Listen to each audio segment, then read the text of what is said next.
You gotta put your past behind you.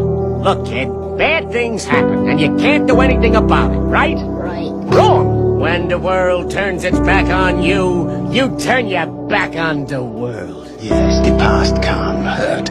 But the way I see it, you can either run from it, or learn from it.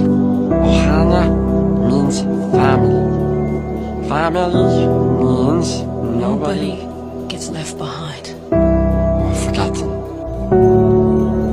Quit, don't quit. Noodles, don't noodles. You are too concerned with what was and what will be. There's a saying. Yesterday is history.